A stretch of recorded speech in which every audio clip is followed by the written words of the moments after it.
There will be pundits and politicians and special interest lobbyists publicly warning of a tyrannical, all-out assault on liberty. Alex Jones here for Infowars.com with a special report. Most people that watch television or even YouTube know that last Monday I debated Piers Morgan and got in his face and said, look, you're coming for our guns to enslave us. America is becoming a police state tyranny. Back off. Hitler took the guns. Stalin took the guns. Mao took the guns. Fidel Castro took the guns. Hugo Chavez took the guns. And I'm here to tell you, 1776 will commence again if you try to take our firearms. Doesn't matter how many lemmings you get out there on the street begging for them to have their guns taken. We will not relinquish them. Do you understand? 2 days later, Ron Paul came on my show, outgoing congressman, and he agreed. He said if they come for the guns, it's going to cause a civil war, 1776, part 2. Will you turn in your semi-autos?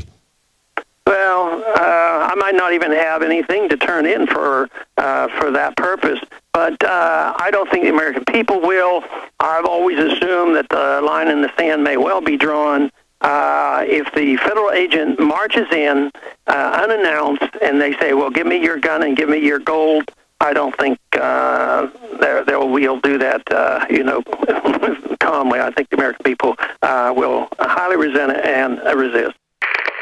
Now, as soon as I got off Piers Morgan, the White House released a press release and said they were watching and responded to our petition, your petition, to deport Piers Morgan for engaging in political subterfuge and trying to overthrow our Bill of Rights and Constitution. So we know they were watching. It became the biggest story in the country and the biggest story on Twitter for 2 days straight. It's had like 15 million views online on YouTube alone. So we know the White House is watching.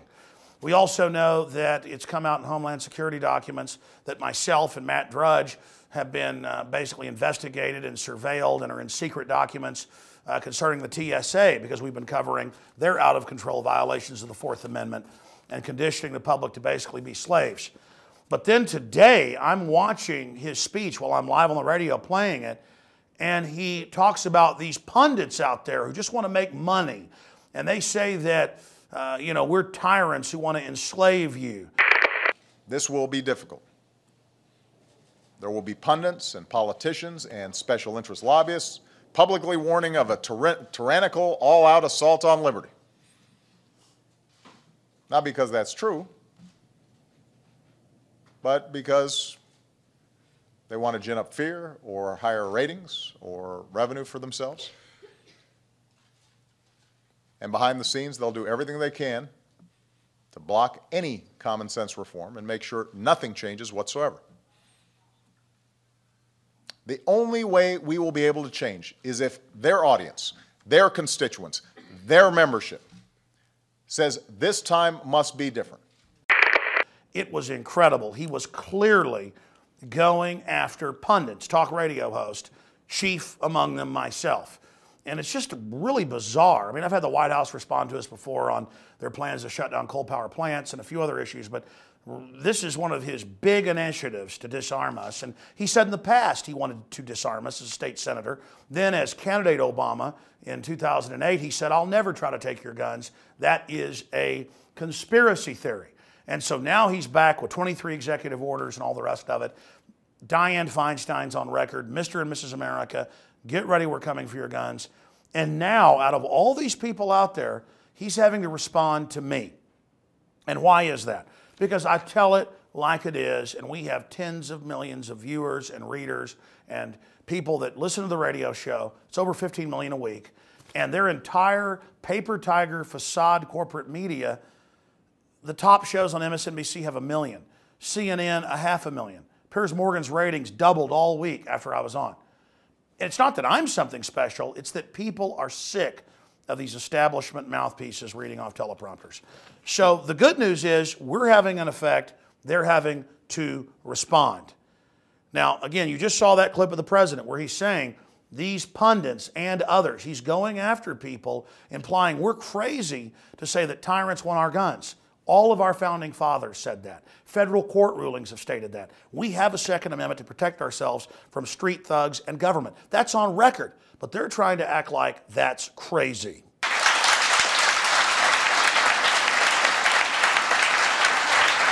In closing, we know that Obama is deceptive. We know he's lied about everything across the board. I mean, he told poor people he wouldn't raise their taxes, and that's who they targeted. And I can make a firm pledge. Under my plan, no family making less than $250,000 a year will see any form of tax increase. Not your income tax, not your payroll tax, not your capital gains taxes, not any of your taxes. Almost all poor folks got payroll tax increases. It is so cold-blooded. And every day now, Fox Sports says you're in the Klan if you own a gun. The NRA are enablers of mass murderers. This rhetoric is what the Soviets did to people they were invading. This rhetoric is what Hitler did to the Jews. This rhetoric is what lets us know that they are using Homeland Security in a new war against the Second Amendment. And to confirm that, I saw a clip today, and we're going to play a short excerpt of it. The full thing is even more amazing, of Bob Schaefer on CBS saying, look, presidents beat Hitler. No, people like my grandfathers did. And presidents, got civil rights, and presidents did all this. We can get restrictions on guns. We can beat the gun lobby. And he means the Second Amendment and the American people. These are all elitists with bodyguards that live in gated communities. The fact that even Bob Schaefer, Mr. CBS, is now saying the president can beat the gun lobby and implies we're like Hitler, just is incredible. Here's a clip of that. Surely finding Osama bin Laden, surely passing civil rights legislation as Lyndon Johnson was able to do, and before that, surely defeating the Nazis was a much more formidable task than taking on the gun lobby.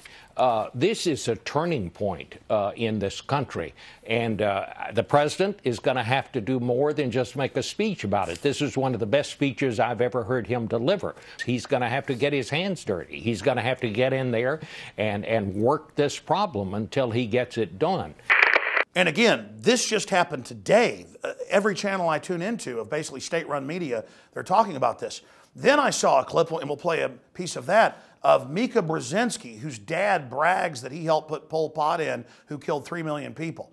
I mean, a total technocratic tyrant who promotes slavery worldwide. This monstrous woman with the so-called conservative Scarborough is on there, and they play the NRA commercial that points out that President Obama, but also people like Gregory on NBC and others have armed guards at these government protected private schools, and that taxpayers in many cases are paying for it, and that it's hypocritical that everybody, even poor people, deserve to protect themselves, and that overall gun crime is going down because there's more guns out there in the hands of good guys. Are the president's kids more important than yours? Then why is he skeptical about putting armed security in our schools when his kids are protected by armed guards at their school? That's a real ad. Yeah. That, my friends, is political pornography. That's one of the grossest things I've ever seen in my life. Yeah. Joe, What's wrong with these people, Mika? Putting out an ad talking about the president's daughters? They are out of step, out of the mainstream, totally out of sync with what's going on in our society. And quite frankly, after seeing that, I think some of the people who run that thing are sick. And Scarborough takes his glasses off. I've never seen anything this insane. And the other guy says, this is pornography. On and on and on. They act like it's preposterous, and whoa, the NRA blew it on this one, because they're scared to death of this. Remember when the NRA pointed out that Israel armed their teachers because of mass shootings happening by terrorists, and that it totally stopped? That's a well-known fact. But they came out and said it didn't exist. And said, ooh, NRA got it. Whoa. Israel even came out and said they were wrong. Those aren't mass shooters, those are terrorists. Because of the hypocrisy of government elitists, rich elitists with their bodyguards, Dianne Feinstein with her concealed carry and her bodyguards. If that ever comes out, their debate is over. if we ever make the Second Amendment about what it really stands for, populist power, not the government armed to the teeth with 1.6 billion bullets and predators and drones and checkpoints and militarized police, but us armed to protect ourselves, our families from thugs and corrupt governments. As Thomas Jefferson said, you won't need the Second Amendment until they try to take it. As George Washington said, number one liberty is the right to defend yourself, the Second Amendment. Our country was born out of this, and they try to get up there and as bad actors, I've just never seen anything that's discrediting. I mean, I'm ashamed to be an American, she said. Well, you're not an American. You're a globalist scum. You're a would-be dictator. You're a thug. You're an authoritarian pig, like your degenerate, technocratic father. And you're up there with the disgraced congressman, who basically had to step down after a dead body was found in his office.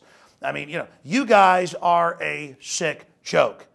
And the NRA needs to make more ads pointing out that all these Hollywood people have bodyguards, like Michael Moore, and that his bodyguards get arrested with guns at the airport. They need to point all of this out, and that Feinstein and Schumer and Pelosi all have bodyguards, not just the president. The White House has put out a statement saying, how dare you put out a repugnant and cowardly report about my children. Well, the report was your children are protected by armed force. Our children should be as well. The truth is, the authors of gun control against the public have always been tyrants. It's not gun owners who are Ku Klux Klan. It was the Ku Klux Klan that got laws passed at the end of the Civil War to disarm blacks because they wanted to be able to abuse them. You people are tyrants, and I see this as a badge of honor that the White House clearly is responding to the fact that I'm getting in their face. The corporate traitor media, the collaborator media, the tyrant-promoting media said that I discredited gun owners by getting in his face and going, this is about slavery and you will not pass, you will not get this done. Go back to Redcoat England. Go back to where they've taken all the guns. Go back to where you fled justice. I'm so glad I did that because that's what they're scared of. They haven't invited me back on their big shows. They've run a Nightline hit piece on me last night because they know the sleeping giant is rising. You are the Paul Revere. I am the Paul Revere. You are the resistance. I am the resistance. Get out there and point out it's a bunch of foreign banks looting our country, bankrupting our nation, and bringing in world government. They've disarmed the entire planet. Everywhere they do, they then take the money, the property, and even people's lives. It is a badge of honor and shows our success and that our operation is hitting them where it hurts. That we're taking these dragons down because we're focusing on the fact that they want to take our guns to enslave us.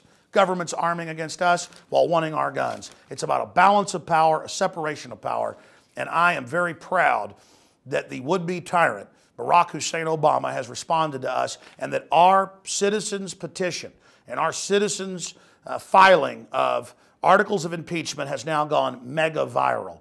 It is a badge of honor we're getting death threats and denial of service attacks and hack attacks. It is a badge of honor because it means that we're following in the footsteps of Paul Revere, Thomas Jefferson, and George Washington. We can defeat these tyrants if we recognize what's staring in our face. Again, if you are watching this transmission, you are the 21st century version of Paul Revere. Ride and ride hard from every mountain and every valley, from the low places and the high, that the tyrants are here and the time to take our republic back has now come.